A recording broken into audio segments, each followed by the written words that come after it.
Jekk tridu li l-proposti tagħna jsiru realtà, mela morru u vvutaw għalihom. Dan kien il-messaġġ li għadda l-Prim Ministru mexxej Laburista Robert Abela waqt l-indirizza Masreli fin-Naxxar minn fejn ħabbar ukoll aktar proposti ambizzjużi li se jkomplu iwiesnu lill-familji.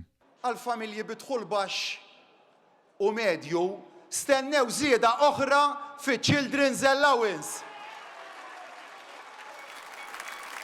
U dan għaliex il-kaxxa ta' Malta aqwa tiflaħ li tibqa' tagħtikom. Proposta oħra, żied oħra għal dak li jaħdmu u li jirċievu l-in-work benefit.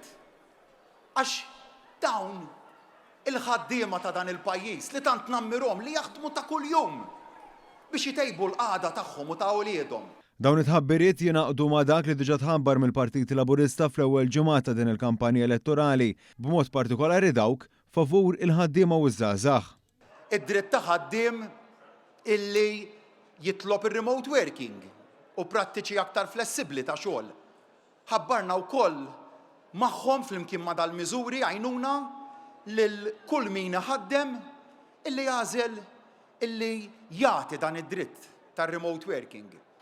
U inqas taxxi għaż-żgħażagħ tagħna li fil-bidu tal-karriera tagħhom tajnihom l-iskema Kickstart biex ngħinuhom fl-iktar mumenti importanti.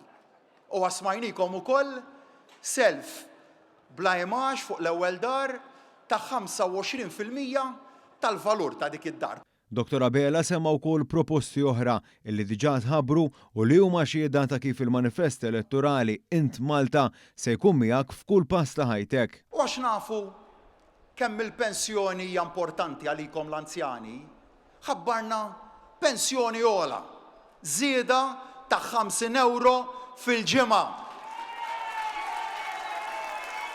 Tnaqqis fit-taxxa tal-part-time. Learning account ta' żgħażagħ fondi li jiżdiedu fih ta' kull sena 500 għal 10 snin biex ngħinuk ittejjeb il-ħiliet tiegħek u tibqa' tistudja aktar.